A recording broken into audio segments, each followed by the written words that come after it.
My name is Erica Miners. I am here in Chicago, and I'm originally from Canada.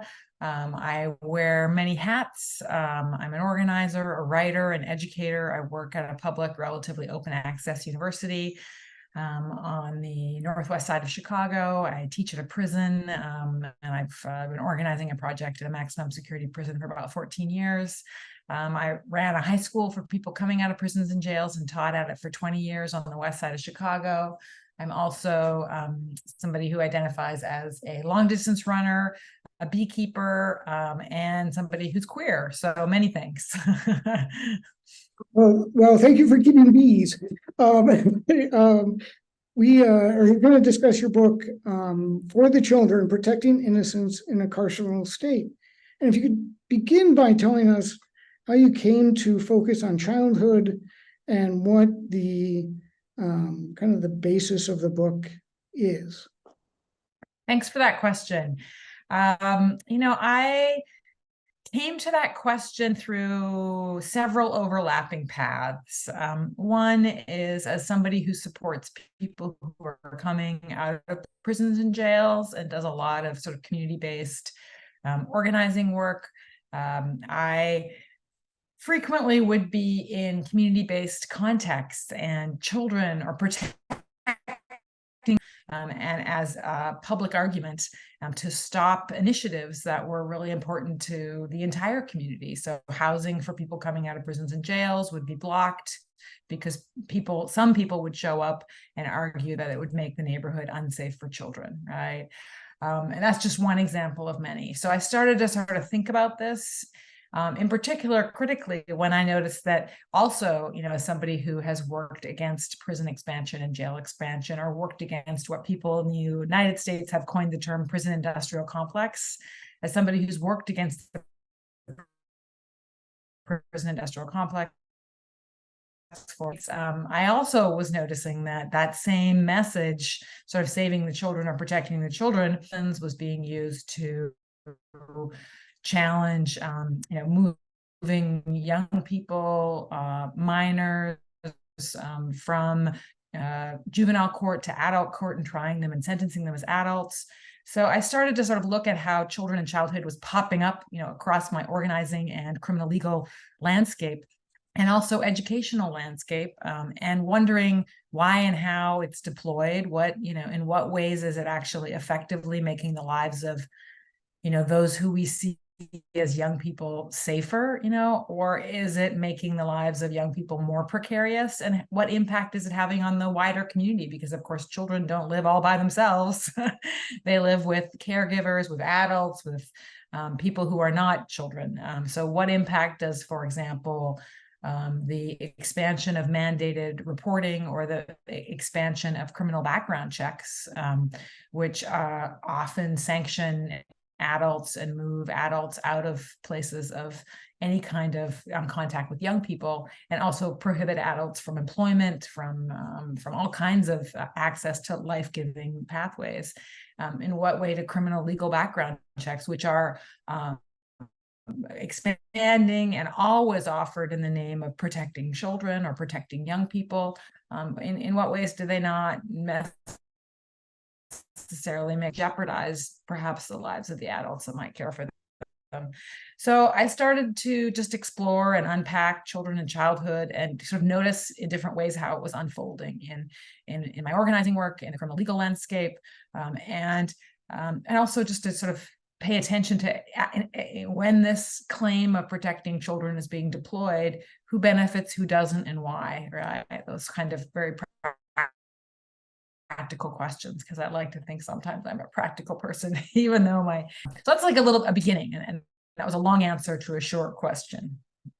And it, I think, puts into context your work in the book perfectly, and it's a good summary as well. And I think the first question I have about childhood in general, and something you kind of hammer home right at the beginning of the book, is our societal understanding of childhood is very complicated. And you make the claim that, democracy requires children, and how that space interacts, because I think it informs a lot of, it's not just minors or children, but it also is a philosophical. So if you could kind of talk about what you found in the location and meaning of childhood.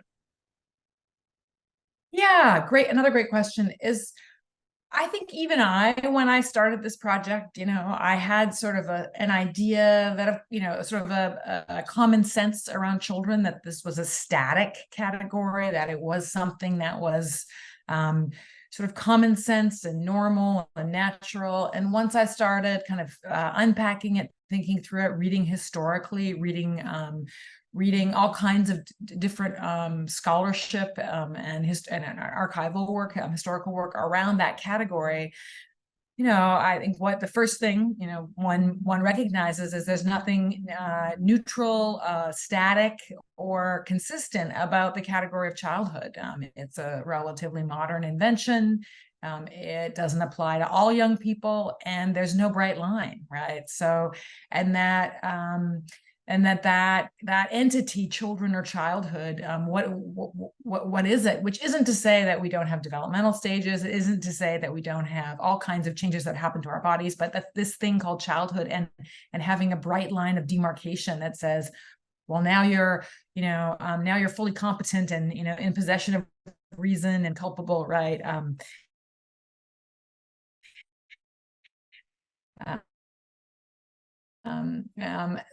So, and I do some projects in a maximum security prison for people the state considers men. And now the Supreme Court and the criminal legal landscape has sort of codified that,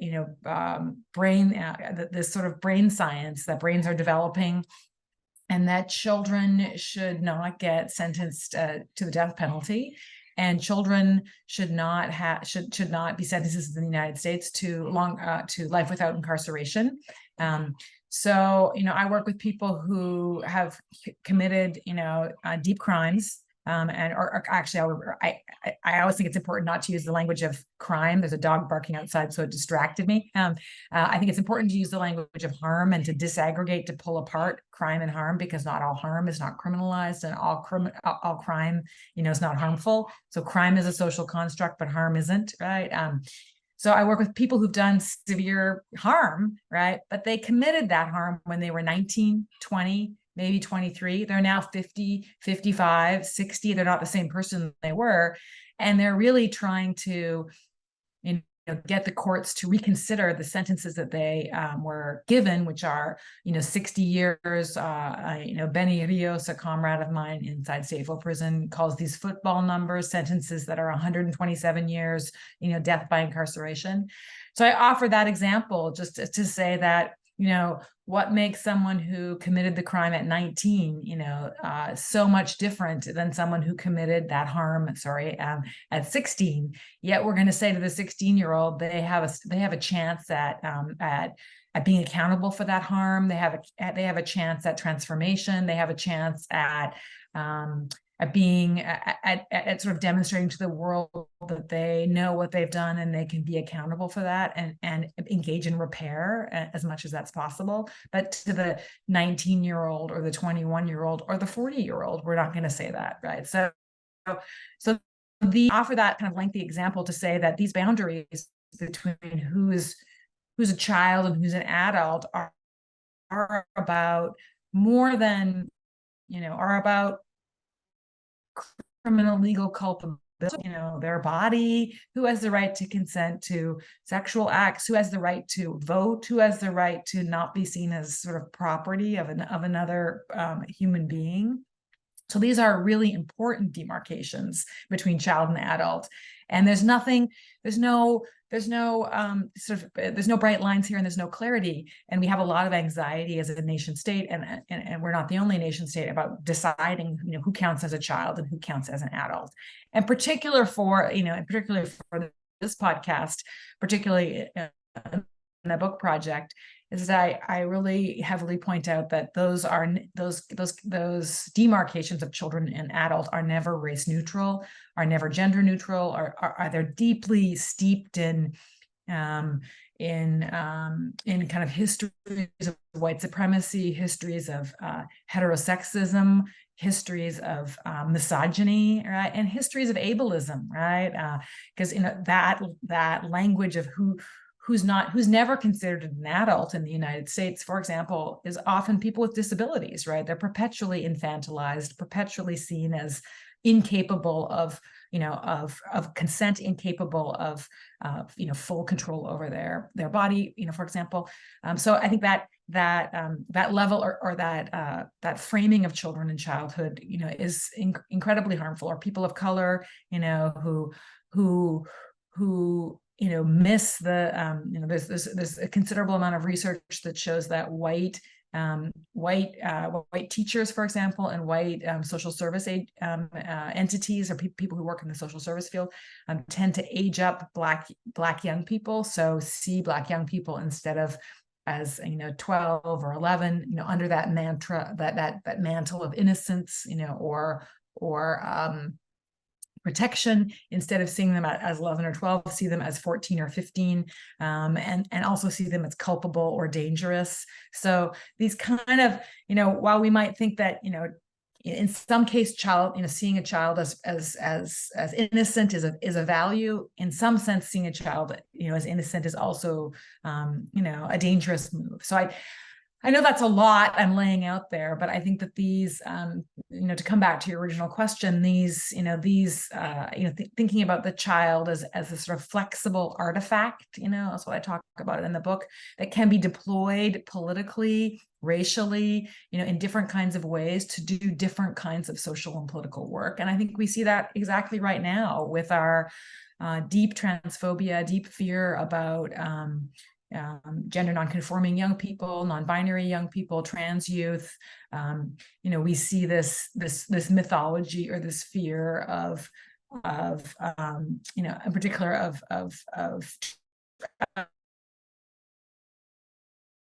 people not being able to know their own mind. Therefore, we manage them or protect them. We need to have gender. We need to not have gender affirming bathroom access because of the fear that trans folks might harm someone in a bathroom. So this narrative of protecting children is really surfaced so potently. It's an old script yet again in this moment to really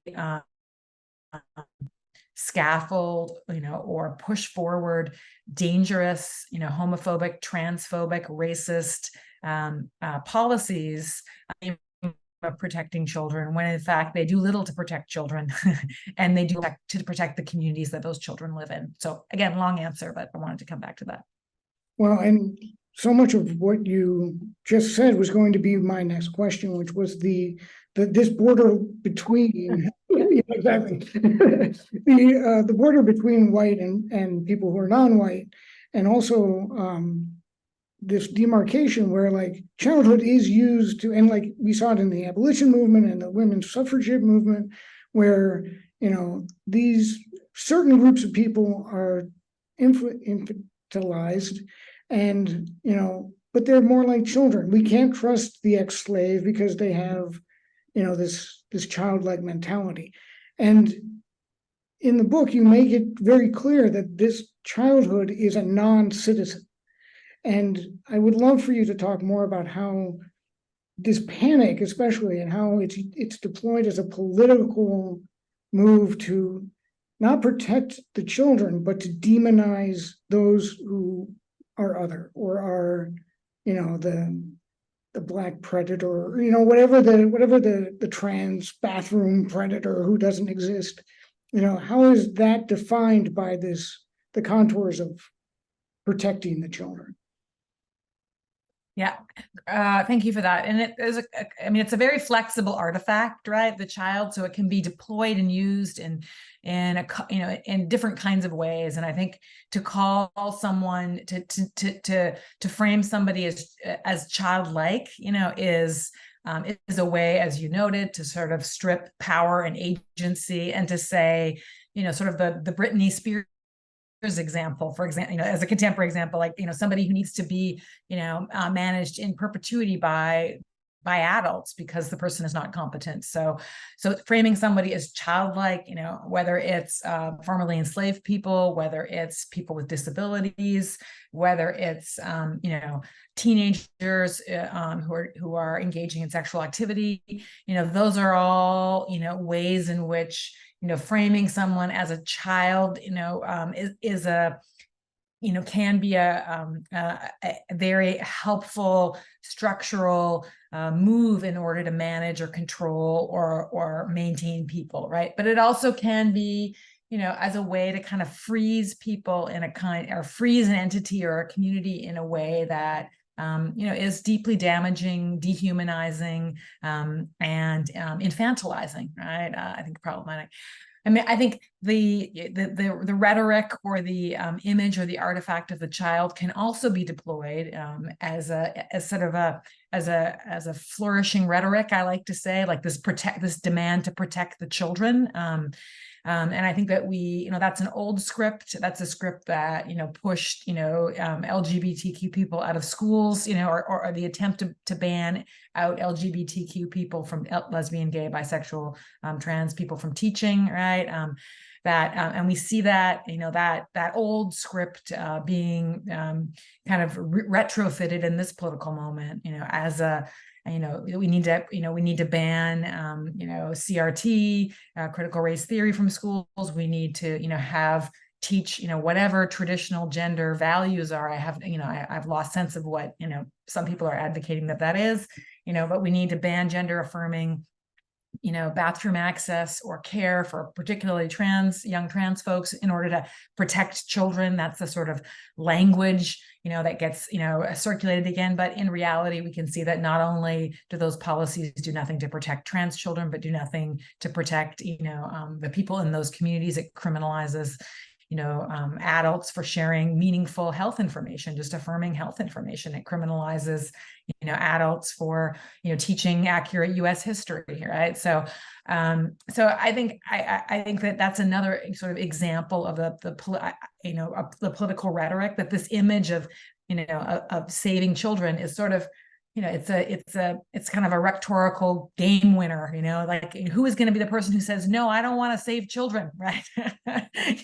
I mean, you can't, it's sort of like a boxed in conversation that you can't, it's a difficult maneuver. But I think, and I have to say, I do feel like if we want to, that the left, the organizing left, if there is such a thing as left and right, we have not done a very good job of, I think that's one of the things that the book for the children is trying to push a little bit at, that people who see themselves as, in the long march for freedom and justice, right, and for more equity in this, punishing world. We live in the United States with the world's largest prison population, 5% of the 5% of the world's population, 25% of the world's incarcerated population. And it's not arbitrary, who's locked up. It's directly connected to the history of white supremacy, and ableism, in heteropatriarchy in the United States. Those are my 3-cent words for the message today.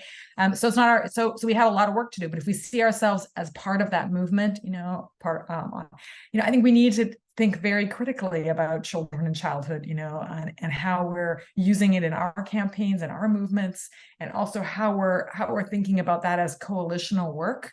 Are we seeing challenging adultism as part of our organizing work? And I use that term adultism to talk about the ways in which we have naturalized this logic about childhood being a static and real category, and that population has essentially no right to rights.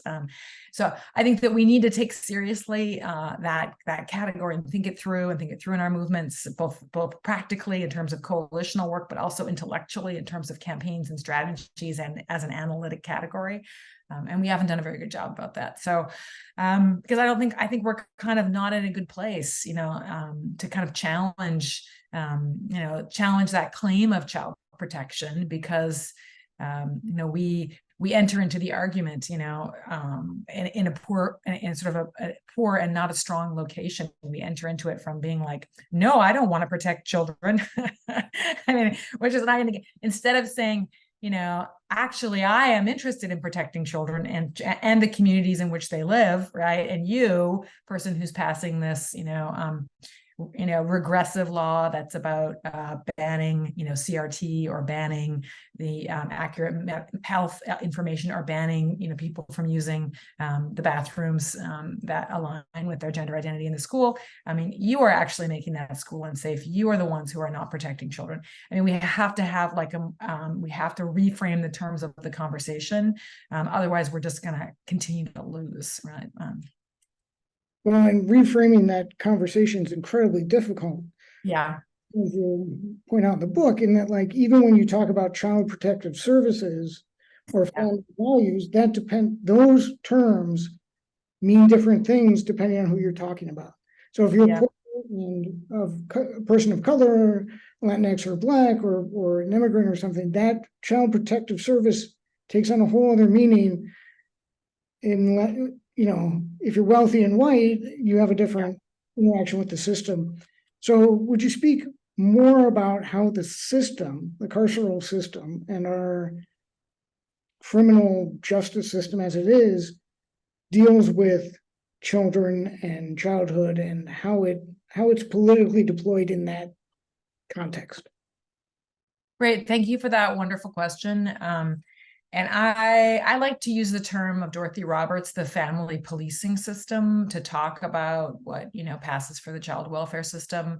And sadly, I don't have all of my stats, at the ready here, but I think it's, something like 1 in 3 Black young people will experience, their family will experience an investigation from the Child Protective Services. So I think you're absolutely right that there's this ginormous asymmetry: who's targeted, who's investigated, who's put on a registry for allegations of child harm, right? When there's no harm to be found. Are overwhelmingly, in the United States, Black families, Indigenous families, and Latinx families, and we need to talk about that as the family policing system, not as a central plank of the prison industrial complex. And that's we funnel billions of dollars in the United States into not alleviating, into not anti-poverty programs, but into investigations, right? And we conflate poverty with child harm, right? Which, of course, so I think there's so much wonderful work being done by organizations like the Movement for Family Power. Really trying to, there's a conference that's happening this fall, the Upend conference in Texas, that's really about challenging the family policing system and all the tentacles of it, whether it's things like mandated reporting, right? That is, and I think that we're at a political moment where there are wonderful and courageous people who both identify as social workers, right? But also people who identify as, families impacted by the family policing system, as young people who came up through the foster care to prison pipeline, as my friend here in Chicago, Charity Tolliver, calls it, right? Young people, some of the young people who have the worst life outcomes are young people that are in the foster care system, right? Here's the state is, we've taken that young person, from their biological family or their family they're living with, and put them in contexts that make their lives more likely to have an interface with the prison industrial complex, more likely to have incredibly not affirming life outcomes. So anyway, all that to say, I forgot what your original question was, but I think the family policing, I'm energized in this moment actually by, I think, the kind of changes that we've seen in the last 10 years. In my own city, I live in Chicago, it was sort of impossible to imagine the end of cash money bond 4 or 5 years ago. We started to see an enormous movement on that, right? 40% of Chicago's operating budget is spent on policing, and 10 years ago, you could have polled, the majority of the city and no one would have known that. And everybody would have thought that's a great thing, right? And now, because of social movements, because of organizations, because of people fighting for decades, largely Black-led organizing, and organizing coming out of the radical Black tradition, the consciousness, the language, the movement, around defund around challenging the family policing system is richer and deeper. And it's often young people. I just want to lift up, it's young people, particularly young people of color, who've been at the forefront of some of these movements, have been at the forefront of pushing for, an end to cash money bond, and end, shrinking our reliance on policing. So I think that's something that we don't want to romanticize young people and say the work's all on them.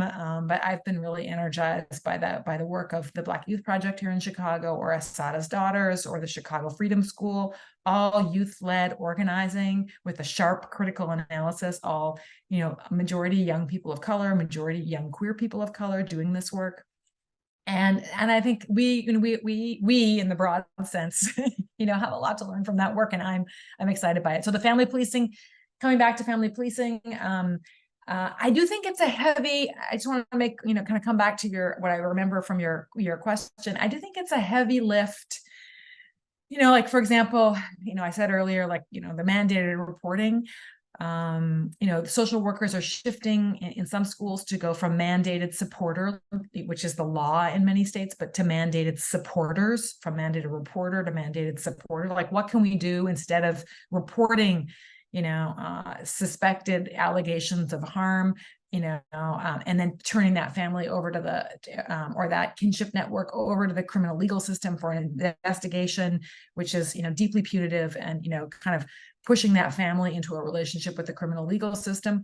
That's the mandated reporter pathway. But the mandated supporter is instead, okay, we see a family that needs something.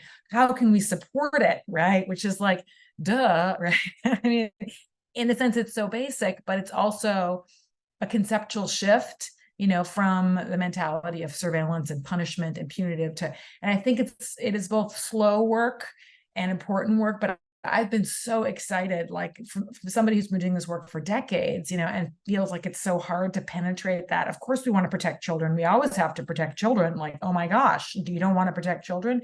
That I've been really heartened by some of the organizing, especially in the last 5 years, that is just pushing in great ways. And the amount of people who are coming to the table to say, right, we don't need to funnel, like, we create a precarious situation if I'm trying to support a family and I am, I have to report them to the cops, right? Like, that's not going to help the harm. It's not going to, build relationships with it. It's not going to make that young person's life better, right? So I know that as a practitioner. So what else can I do? So yes, super hard to penetrate that kind of child protection language, because, for those with privilege, for white, wealthier communities, who see that as a more neutral, or, this mythologically race and class neutral system that's actually beneficial. So I think that's still, a heavy lift, but at the same time, so much exciting work happening, more people at the table than ever, more kind of radical work emerging. Well, and I'm glad that you mentioned, before we get into this next question, about the successes, because I'd like to talk about some of the pitfalls and snares that the system has for people who are trying to do the work and trying to change the dialogue around, you're defined by the worst thing you've ever done for the rest of your life, or you have a chance to do something beyond that. So the punitive model of carceral society. So could you speak more about how insidious it is and how all-consuming it is within our culture, and how childhood is used in many ways to push back against any reform? Yeah, I think great question. I mean, we live, deeply punitive, deeply carceral. The old adage, you do the crime, you do the time, right? An eye for an eye. Even though in the United States, we have the mandate, the State Department, the prisons are located in the Department of Corrections, right? Which expressly says in its mission, it's into rehabilitation. There's just no commitment to that whatsoever, right? And I think, I've been really heartened by transformative and restorative justice movements, which are, again, old movements, they're not new. And I've been really excited by some of the deepening work there, just as an aside. And I think, yes, of course, I mean, child protection, is is, we need to build, tougher prisons. We need to have more tougher sanctions. Anytime that we're trying to push for sentencing reforms, or I live in the state, Illinois, that has no parole. It has what's called managed supervised release, but has state legislation called truth in sentencing that makes it really impossible for people to get out, even after serving 40 years, 50 years.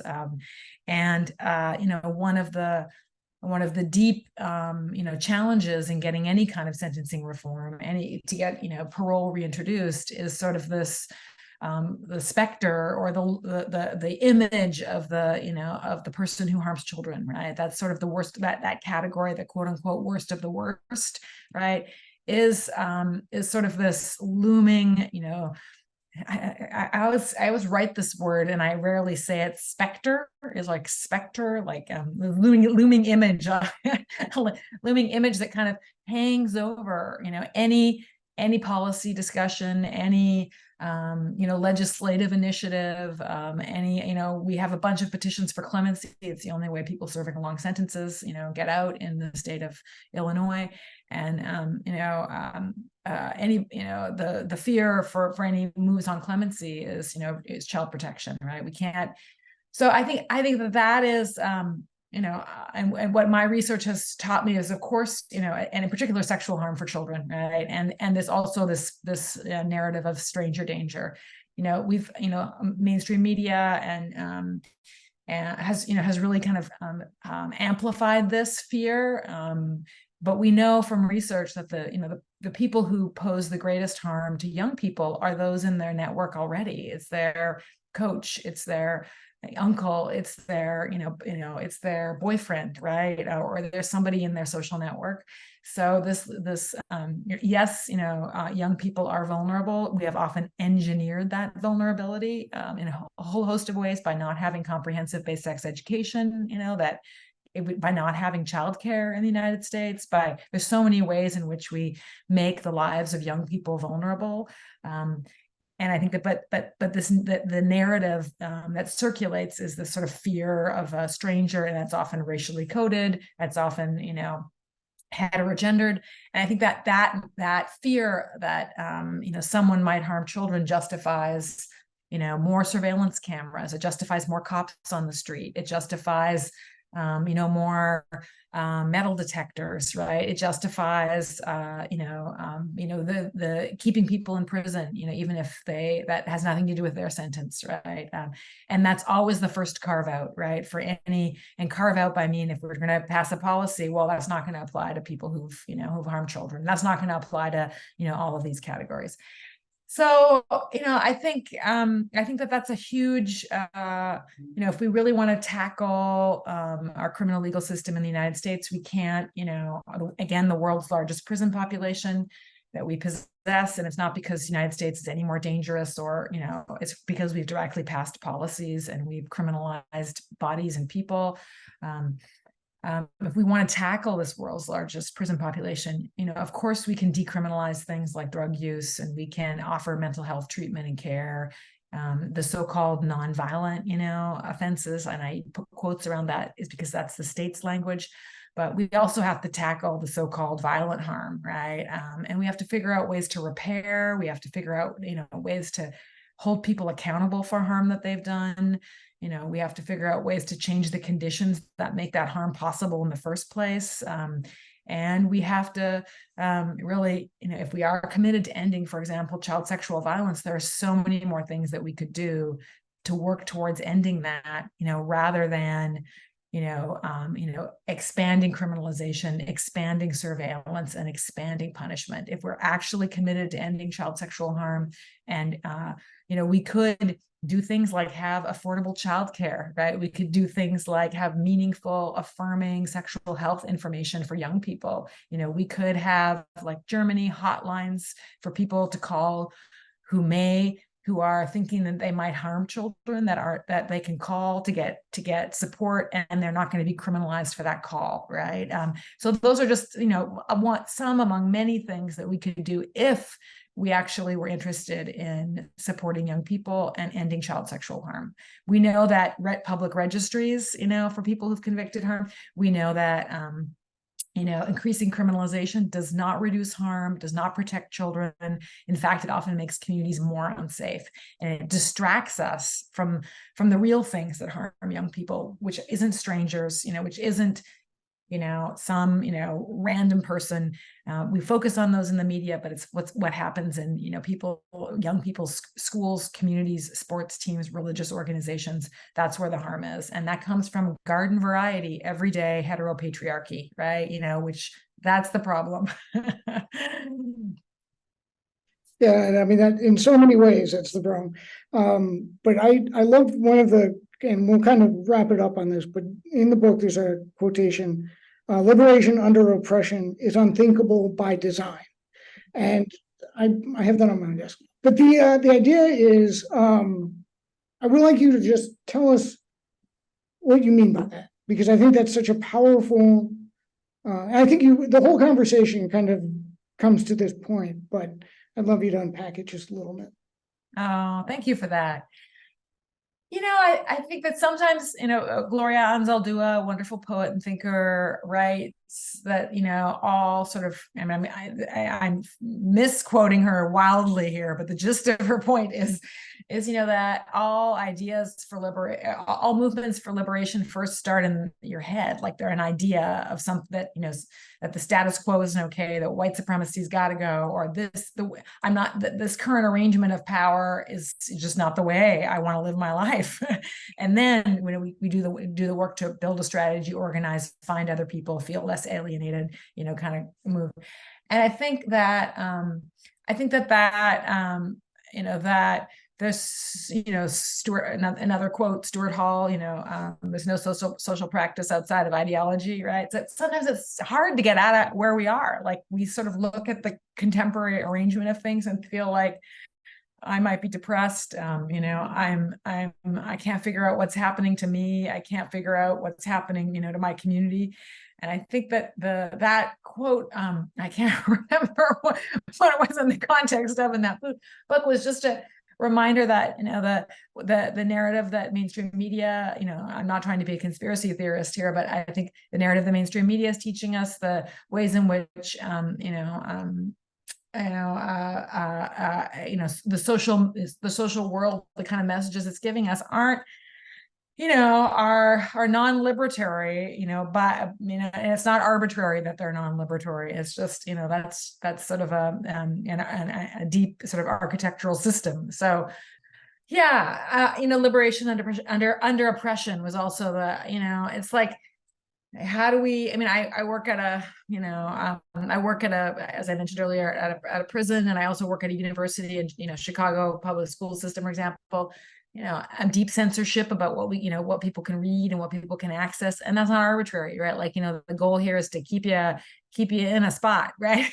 And I think, looking at the prison, it's crystal clear. Like, they have a deep list of what can and can't get out. We're patted down every time we get in, so, they really want to control access to information, access to resources, access to relationships.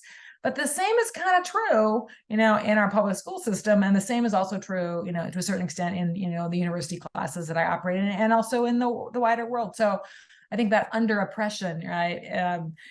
These systems have a concerted effort. And, I think about all the struggles around K-12 curriculum right now. There's a reason why people don't want, to read the 1619 Project. There's a reason why people don't want to read that beautiful book, by George, the young person's book about Black and Blue, sort of queer Black youth. Because those ideas are, beautiful and powerful and transformative, and it's a bad, analogy, infectious, right? They're like, oh God, this is really important shit, right? So I feel like that's not arbitrary, right? That's, liberation under oppression is unthinkable, like by design. So all this legislation that's coming up at the state level to ban books, to ban access to health information, is that by design? Is that oppression by design? Like we don't want Black people to take, young Black people to take AP classes in Black history, right?